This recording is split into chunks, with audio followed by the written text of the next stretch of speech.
Welcome to How to Split a Toaster, a divorce podcast about saving your relationships from True Story FM. Today on the show, the sneaky, dark, emotional damage of divorce.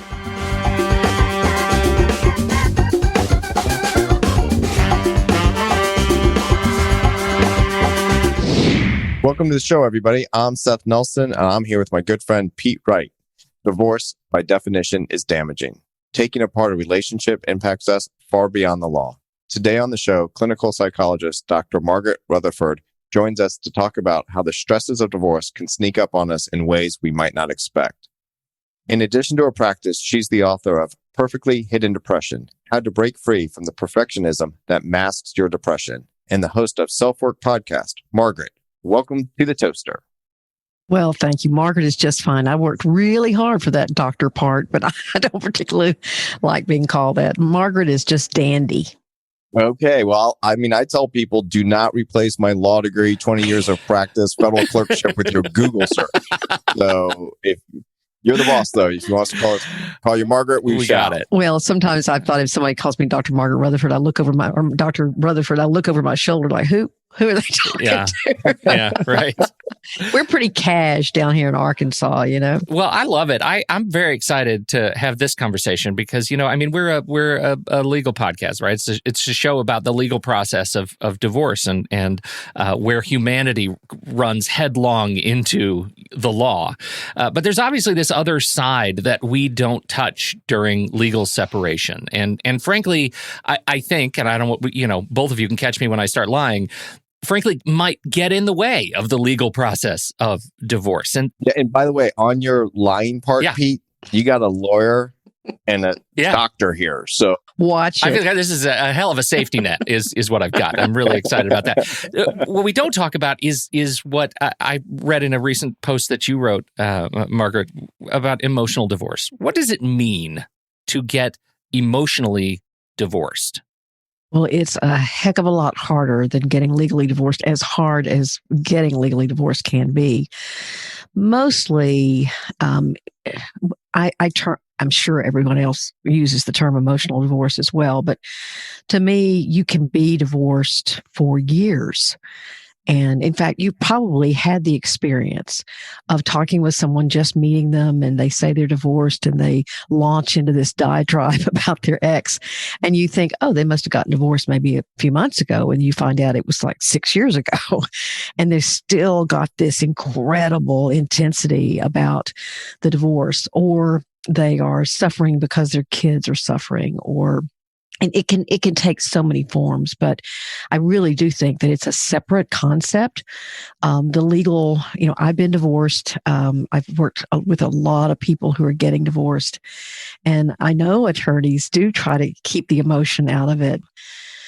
If you're handling a divorce with integrity, that means you're facing the fact that you've made some mistakes, and that it's a failure of a kind. Now, if you've been abused and that kind of thing, then obviously there's really good reason to leave. But so many of us either chose poorly, or we ourselves did damage to the relationship. So there are a lot of things to work through. And then, of course, you add children to the mix. And I've often said, divorce with kids is not the same as divorce without kids. So don't see your good friends divorce and they don't have any children. Oh, well, that won't be too hard, because it's very difficult, complex. In all of our conversations with all of our guests, and divorce is hard.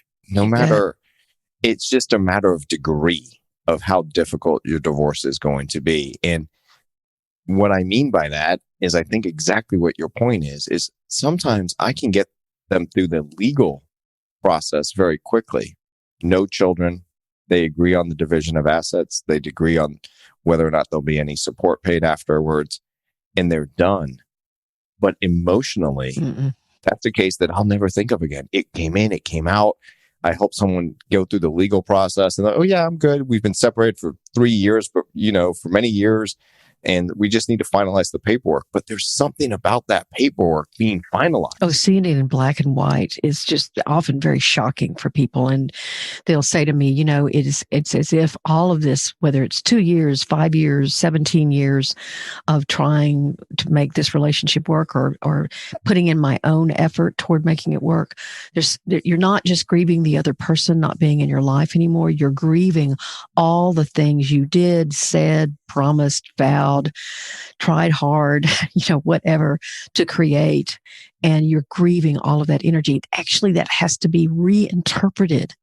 That kind of, let's say, you go every day and put $1 in a savings account in a bank. Do they still exist, savings accounts? I'm not sure, but I think they do. Anyway, so you spend $1. So you spend 15 years putting $1 every day. So, and then that accrues 1% or something, whatever savings accounts do now. Well, that's good in this market. Yeah, right? Exactly. But anyway, you're counting on there being a big wad of money there. And that's what people who try really hard in relationships, they are giving every day. They're trying to, the ones with integrity they're trying to make this relationship work. They're doing stuff they don't want to do. They're going to see their in-laws and they're not wild about them. Your partner is doing the same. And so, you get to the end of that time and you see in black and white, this is over. And then you go to the bank, you say, well, at least I have all that I committed, all that energy I gave, and it's gone. It's gone. And so you have to reinterpret, and that's what part of the emotional working through is all about, reinterpreting your own commitment, your own energy, the meaning of what you did and who you were and who you became in that relationship. And it can take a while. I will, as far as transparency is concerned, I've actually been divorced twice. I've now been married and happily married, as my husband would say, for about half that time, for 31 years. So I finally did something right and picked better. But I remember my first husband saying to me, because he'd been divorced before, and he said, "You're not going to understand how this affects you." And, I brushed him off like, whatever. And he was right. He was absolutely right. I had no idea how it was going to affect my life. And by going through that process of divorce and going through the emotional divorce. By going through the process, yeah. I don't regret that I got divorced, but I didn't realize personally, I was a jingle singer back then. I was a professional vocalist back then. It was way before I was a psychologist. So I had a lot to learn, but, I thought I could just get divorced and kind of leave that behind, and that's not the way it worked out. That's an interesting point you make about that, about getting divorced and leaving that behind. Because if you're out in the dating world, the question will come up, have you ever been married or are you divorced? Sure. Right?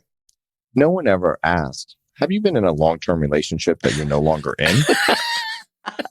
Right? It just sounds funny. Yeah. Right? Yeah. Something about taking the vows, getting a marriage certificate, and then going through the legal process of divorce, that question is very common to all of us. Exactly. It's kind of one of the facts that you recite for someone. I grew up in Pine Bluff, Arkansas. Blah, blah, blah. I've been divorced, that kind of thing.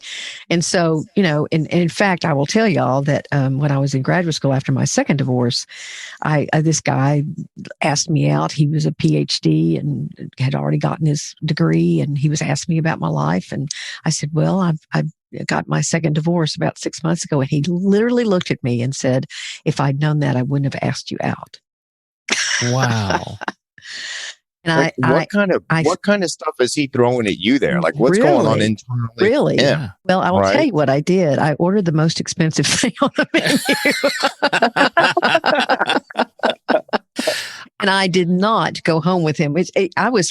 He wouldn't ask me out again, but he did want to have another kind of relationship with me that was brief.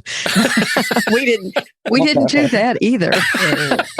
That is fascinating to me. That's sort of almost, it's a weird sort of a Scarlet D, right? That you carry around. And I think it's so fascinating what you're talking about here because, well, I guess on two fronts. One, that you're both talking about the legal process and I think the vows maybe mean more, even if you don't carry around specific like spiritual sort of backing that would say, I want to have a particularly kind of religious ceremony. But the fact that you've taken the vows and you've signed your name on the line, which is dotted, Sure. that means something different than just another long-term relationship. And the process of becoming legally unmarried and emotionally unmarried requires you to have resilience between those two experiences, right? To be able to bounce between those experiences. I think that's exactly right. Is that a common thing that you find with people you're working with, and they come into you and they say, okay, I'm starting this process. Like, where do I start?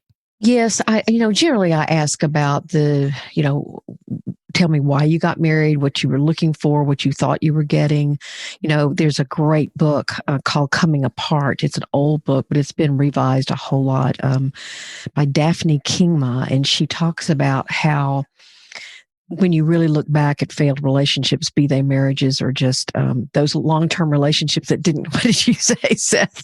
That you will find the one thing that you ignored, that your gut told you to pay attention to, but you did not. And we all have that thing that we thought, oh, well, this will not be a part of our relationship. My love for him will fix this. And then that doesn't happen. Yeah.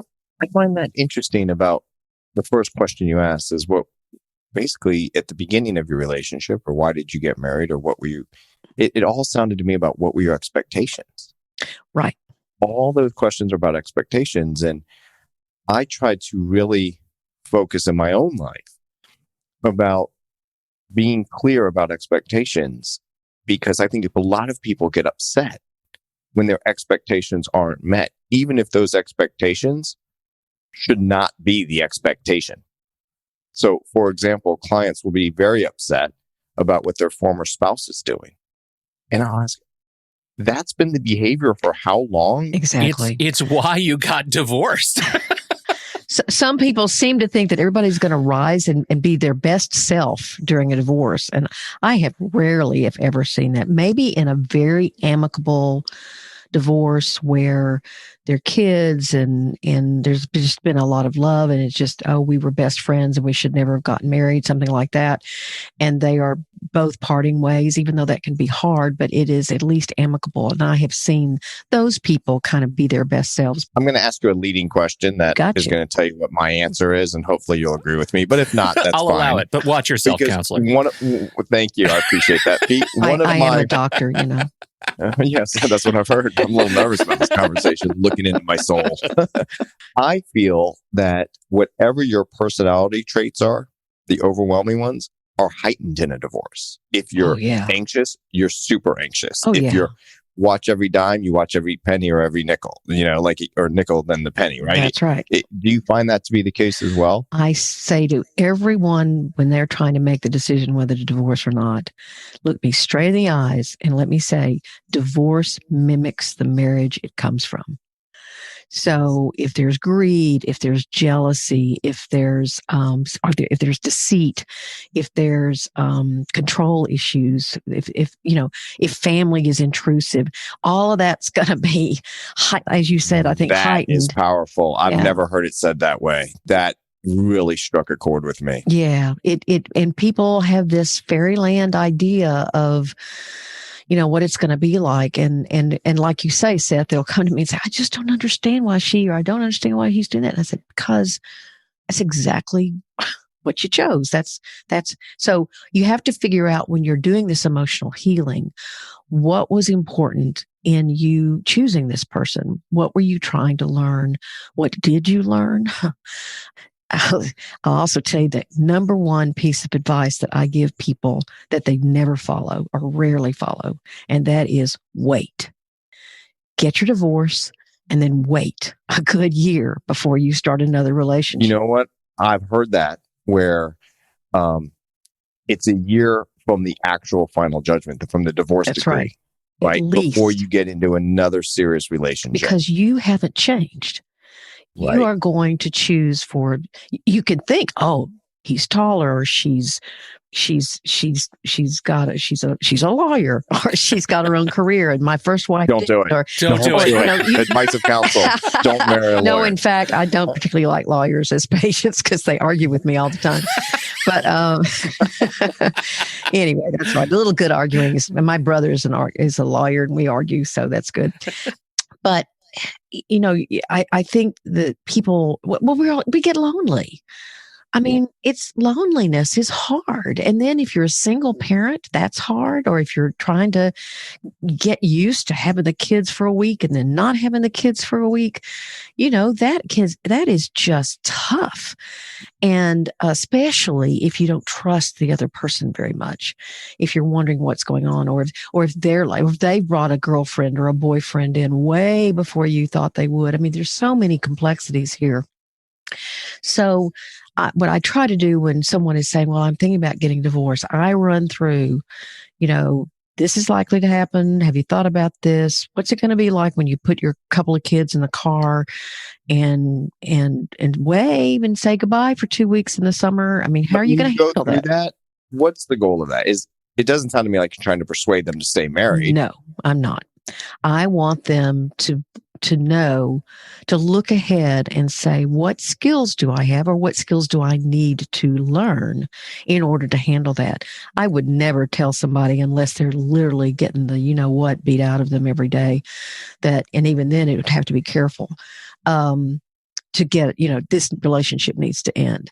That's not my role. My role is to help someone understand. I tell you what my role is to help someone look at everything they need to look at that they can think of and that I can think of with my experience.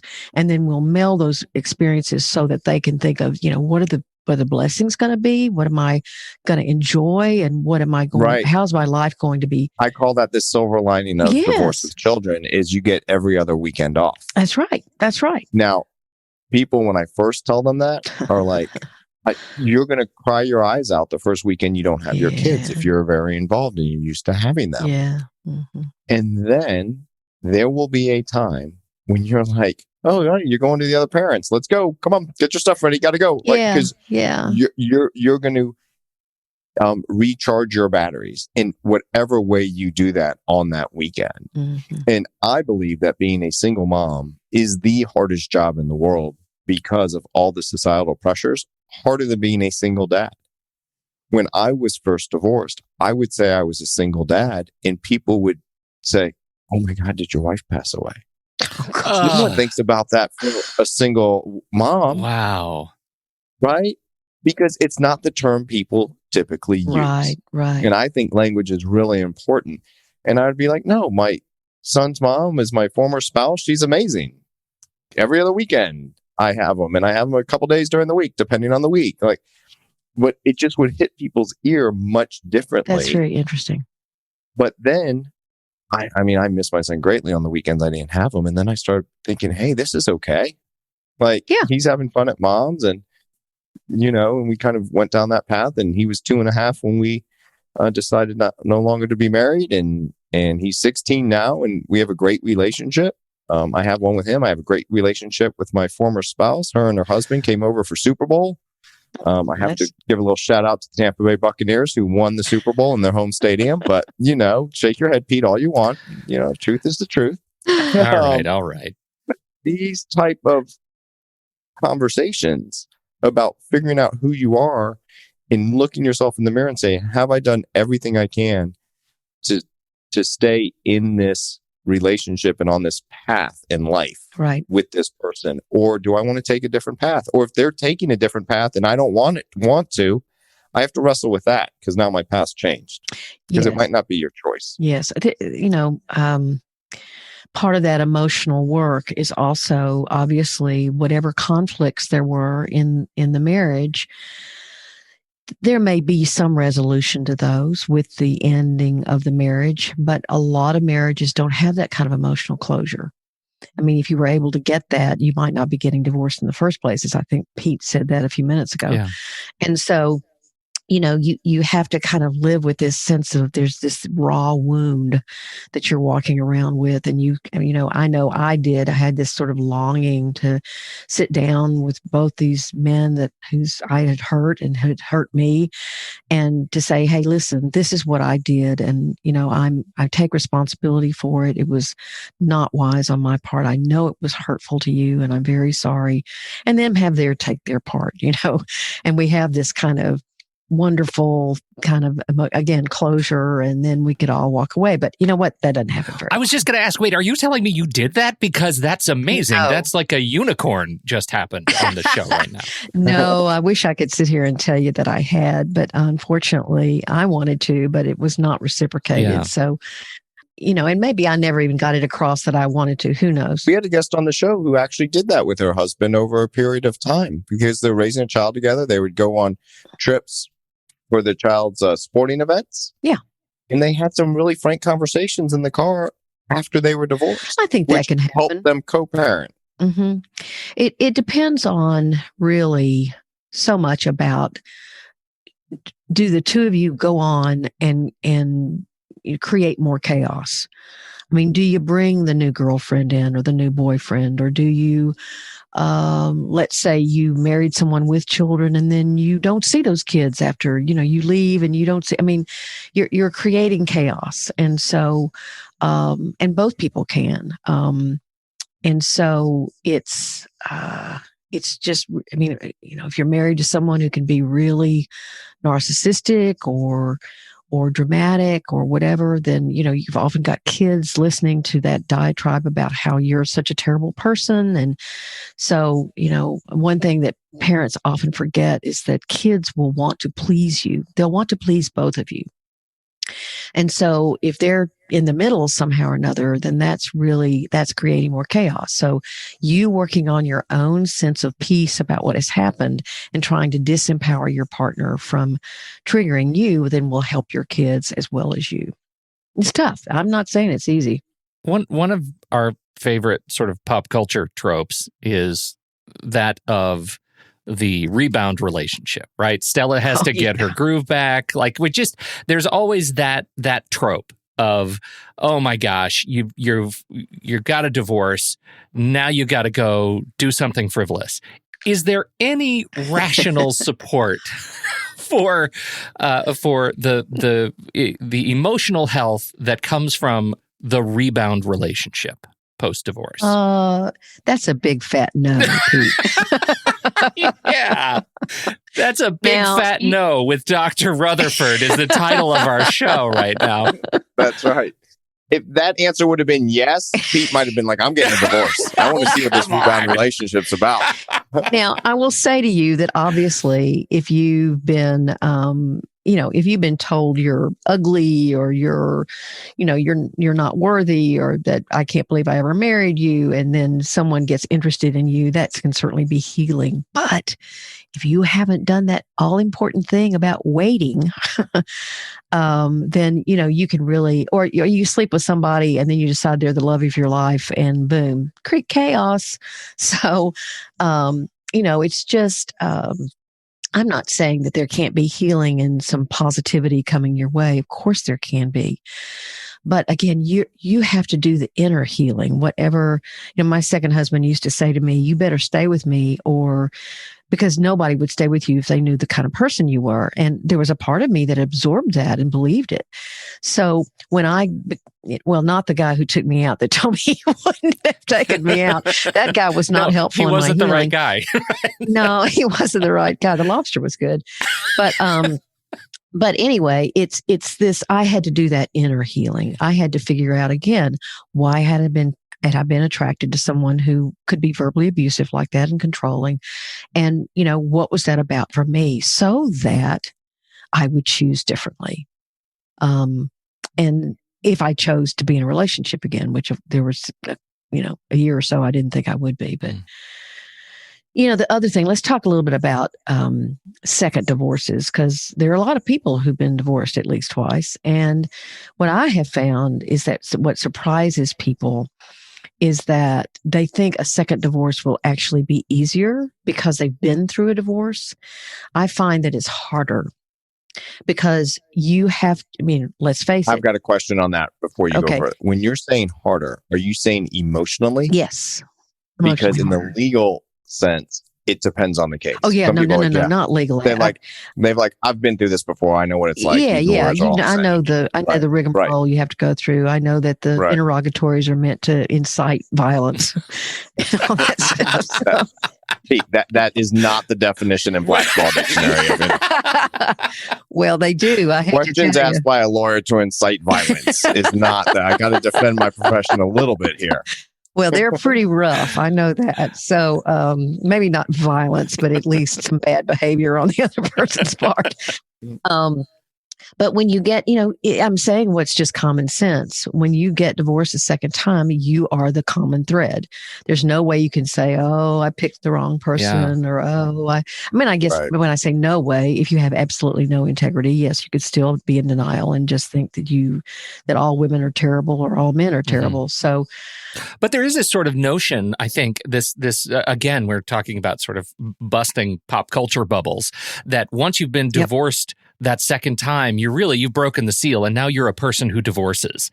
And many of my friends who have been divorced, that is a fear they still talk about now 10, 15 years into their second marriage, when they have trouble, when they're facing conflict with their spouse, that they have demonstrated over the years they can resolve and have great, healthy marriages. They still carry that fear in their back pocket that they don't want to be the person who divorces, that's really resonant to them. Well, when I moved, I got my training in Dallas at UT Southwestern Medical School, and my husband got an offer of a job here in Northwest Arkansas, and I had grown up in Southern Arkansas, and I was bound, bent, determined that no one in Fayetteville, Arkansas would know that I'd been divorced twice. I was just going to pretend that my husband was my only husband. If asked, I would just sort of change the subject. Because of that very sense of stigma and labeling and fear of being judged overly harshly, perhaps. I mean, What I find interesting about that is we're then caring what other people think. Oh, yeah. Right. Well, yes, but it's also your own shame. I mean, your shame makes it where you would absorb. I mean, there are people who go to certain conservative churches and that kind of thing that would judge someone who'd been divorced twice. So that is a reality. But you have to absorb it, is my point, right? Like, I appreciate that, and my son actually just did this in school. They were doing a thing on how people treat each other based on their rank in life. Yeah. Right? Their station in life. And the way they did that is they all held up cards to their foreheads, but they couldn't see their own card. And ace was the lowest and king was the highest. And you had to treat the person based on their rank. Wow. Very powerful thing about just by this social rank that we've all given each other. And he said, oh yeah, I knew I was a 2 or a 3. Wow. Like, I watched what the other behaviors were. And there were some people being treated worse than me. That's why I thought it was an ace or a 2 for them. And then other people dropping on their knees and bowing. So, but that was people were absorbing what they thought of them by how they were being treated. Yes. But we don't necessarily have to do that. Is that no, you can, healing you do in that year after divorce? That you can't just say, hey, Margaret said, wait 1 year. It's been a year. I'm going to go get in a serious relationship, right? It's a little more work than that. I had a supervisor when I was in graduate school in Texas, and I didn't like him very much. He was a big, tall, lanky Texan, and he swaggered and that kind of thing. And I thought he was really had drunk his own Kool-Aid too much. But he said something to me and to a group of us that were in training with him that I've never forgotten. I didn't agree with it at the time, but now I know he was right. And this is what he said. Shame is helpful for 10 seconds. It's a helpful emotion if it lasts for 10 seconds and it leads to a change of behavior. I'll say that again. Shame is a helpful emotion if it lasts for 10 seconds and it leads to a change of behavior. That's what you have to do with whatever shame you have about divorce, whatever you feel shame about, having an affair, whatever it was that might have been a part of the divorce rubric. And so, so many people think shame is the same thing as a good conscience. It's not. It's not. It's very different. It is something you carry around on your shoulders and you can feel its weight every day. And what it makes you do is absorb and all that negativity that's coming at you. And if you have worked through the shame, and as Brene Brown so prolifically writes about, that you realize, yes, one of my vulnerabilities is I've been divorced twice. One of my vulnerabilities is X, Y, or Z. Then that's a position of strength. Because I have admitted to myself and worked through some of my own vulnerabilities. And that actually is empowering. That's so fascinating to me. And I talk to people about this a lot. When you're vulnerable emotionally, that is a sign of strength. Yeah. When you can say, hey, here are my weaknesses, instead of hiding them and being defensive. Right. Right. Or whatever other emotions are going on. Or we'll have meetings at the office, and before we start the meeting, we'll just say, where is everyone on this meeting? And sometimes I'm the guy leading the meeting, and I'll be like, I'm like a caution yellow. Like, my head's somewhere else right now. I'm going to do my best. Wow. I'm just not fully here. And people will go around, and other people are like, I've been waiting. I'm ready for this. I've reviewed all the cases. I'm really ready to get going. Or maybe it's a procedure we're trying to change. Like, I've worked hard on changing a procedure to be more efficient, to help our clients better. And I'll be like, okay, look, I'm going to let you run this meeting. Like, you're really focused, ready, go. And so we'll do that before we start a meeting. Well, and that is so powerful. Well, thank you. Because then when someone's kind of like lackadaisical in it or not really focused, it's not the idea. They told you that's where they're showing up today. Sure. And we don't believe, hey, whatever happens outside the office stays at the office, because that's just not the way life works, right? It affects you in some way. So that being vulnerable just really makes sense to me. There's really powerful implication to all of that, which is, if you are not aware, if you're not doing at least some of the work, the sort of internal emotional work during your divorce, you're going to be taking on the identity of potentially these negative stereotypes that we've been talking about, of the tropes. And when you are vulnerable, it's one of the things that I love so much about Brene Brown's work, is that when you are vulnerable, you're taking on a much more powerful identity, a powerful persona of ownership of the reality of your life, and not the stories that we tell ourselves in our heads when we're at our most fragile. So true.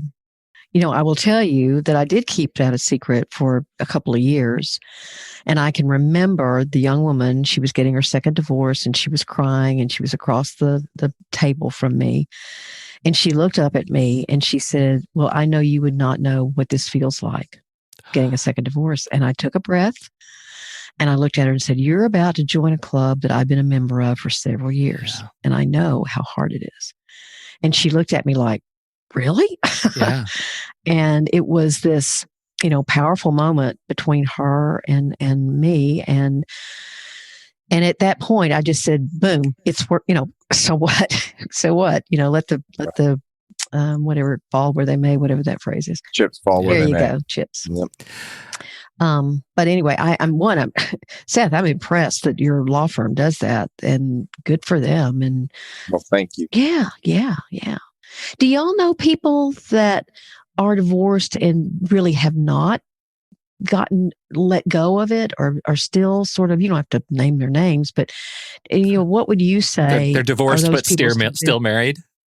Yeah. Mm-hmm. Is it about money? Is it about kids? What is it normally about? The cases that I see is they'll be back in my office. Yeah. Because it turns into it's conflict. You're now divorced. Mm-hmm. There's an agreement, or there's a final judgment. You went to trial, whatever it is. There's some set of rules of behavior that we're supposed to follow. You're supposed to do X. I'm supposed to do Y. And sometimes, even though they're legally divorced, one party might not have wanted it. And the way you stay connected is through conflict. Exactly. They know if they do X, Y, and Z, the other side's going to call their lawyer, and then we're going to get involved, and now we're going to be back in court, and I'm connected. Right. So the clients that have moved on, when that happens, they might call and say, I'm just giving you a heads up, Seth, this might be coming down the road, but you know what? I'm not going to make an issue of this because they're just trying to draw me back in. Wow, that's right. good. And it's not worth it. Even though this isn't right, there's a bigger picture here, not about the specific behavior or the specific thing that is or is not happening. It's just not worth my emotional fight in my head and to take up space when I just want to go sit on the sidelines and watch my kid play a sport or read a book to them at night and not be distracted. Right. So, and I'm like, okay, legally, you would be entitled to do X, Y, and Z. Nowhere in the law do you get compensated for the amount of emotional time that it takes you to deal with it. Mm-hmm. That's a great point. There could be almost an addiction to that kind of emotional back and forth that's played out in the courtroom. So, yeah, I would agree. Well, that leads to, and maybe this is a good opportunity to just sort of, as we lead toward wrapping up, I think there is there is a hole in the conversation that I think we can fill, and that is around this process of doing the work for the emotional divorce. What are the things you can do, the tools you can employ that can help you sort of day to day to create more of that healthy space between you and the separation of your marriage? And if it doesn't involve some guidance on social media, we're not doing our jobs. Yes, you're exactly right. In fact, I wrote something now quite a while ago about how social media makes this kind of emotional divorce so much more difficult because it's so easy to spy on somebody and to get information about their whereabouts and their goings on and all that kind of thing. So you're exactly right. You know, just like anything or a mental problem, emotional problem, you have to see it as a problem first. And there are a lot of people who justify, I'll never get over I'll never get over what he said to me. I'll never get over her having an affair. And they use this language that sets the stage for them being okay to stay in this hateful, blaming, resentful place. And they don't see it as a problem until they come to someone like me. I remember this guy that came in and he literally said to me, he'd been divorced and his ex-wife had an affair. And it had hurt him a lot. And it was interesting. He came to a female therapist because he said, I don't think you can trust any women. Oh. So I started asking him, what was going on. And that's the way he was living his life. And he was having bad relationship after bad relationship because he was picking women that actually, there were a self-fulfilling prophecy to that. They really didn't know how to. That are not trustworthy, exactly. But it doesn't mean all of them are not trustworthy. And so I finally said, don't you realize you haven't let go of your grief or your anger about, I'm over her, I'm over that, whatever. I said, well, I don't think you are. And so we began going through that grief that he had. And he also had terrible road rage, which, by the way, also got better. So, you have to understand what's buried underneath some of those old issues that you run into. I had a woman a couple of years ago, for example, who just kind of refused to believe she was divorced, and she was very legally divorced a year or two. And she kept acting like, well, he shouldn't do that. We're married. I said, no.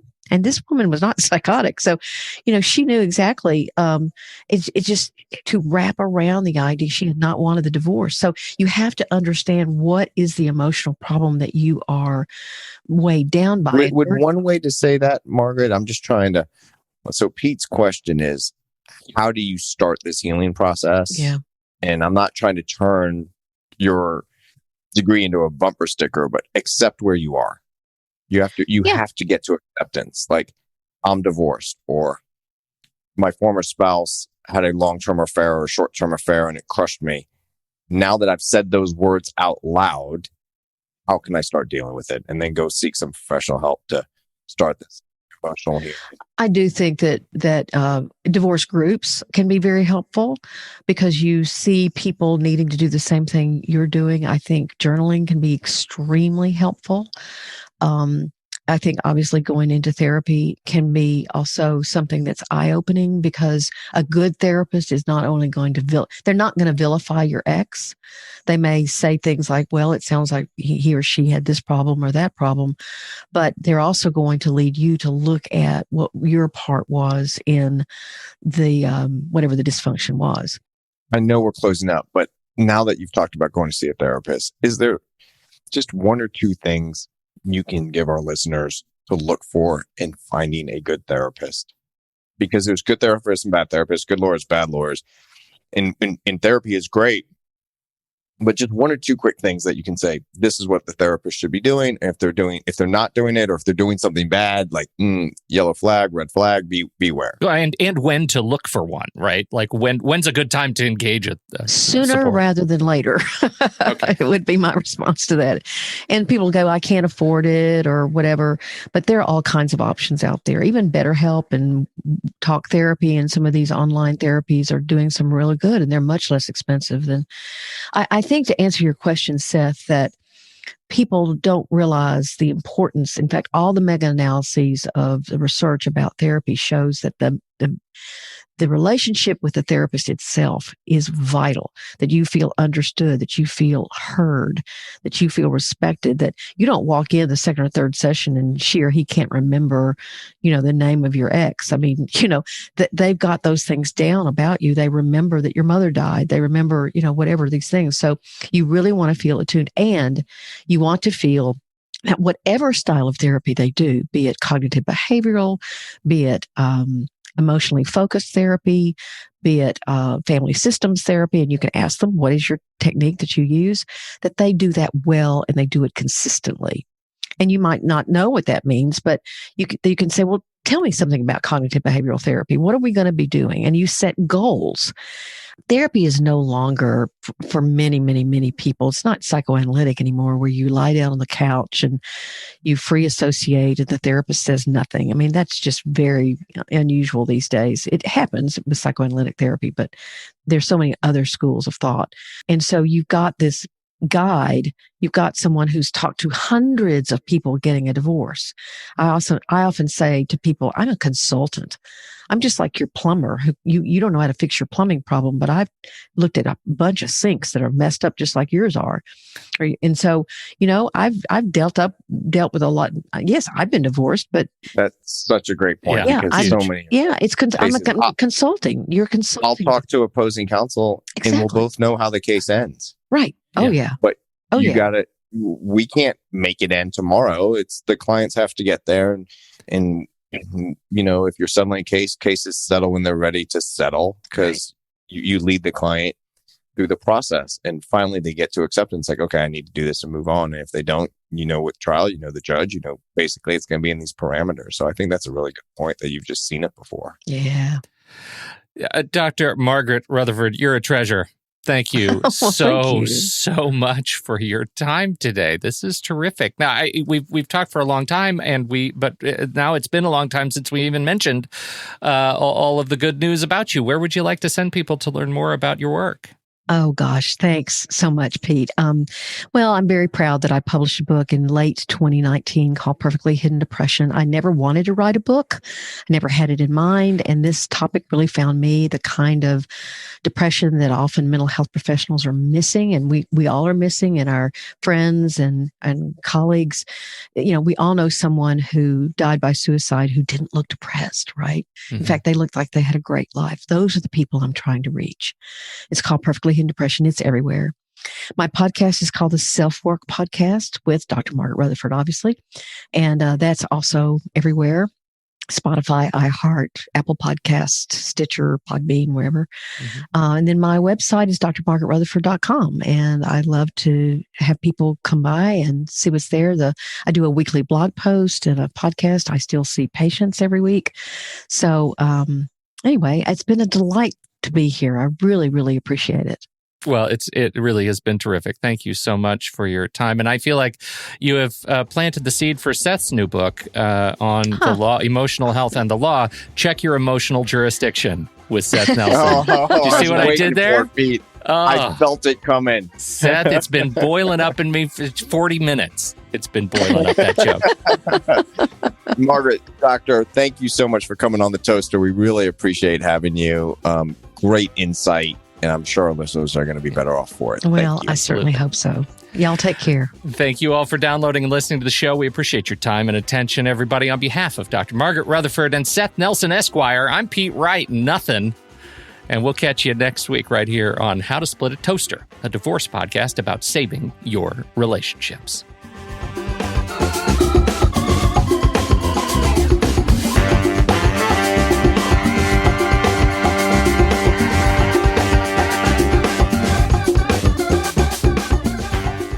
Seth Nelson is an attorney with Nelson Coster Family Law and Mediation, with offices in Tampa, Florida. While we may be discussing family law topics, How to Split a Toaster is not intended to, nor is it providing legal advice. Every situation is different. If you have specific questions regarding your situation, please seek your own legal counsel with an attorney licensed to practice law in your jurisdiction. Pete Wright is not an attorney or employee of Nelson Coster. Seth Nelson is licensed to practice law in Florida.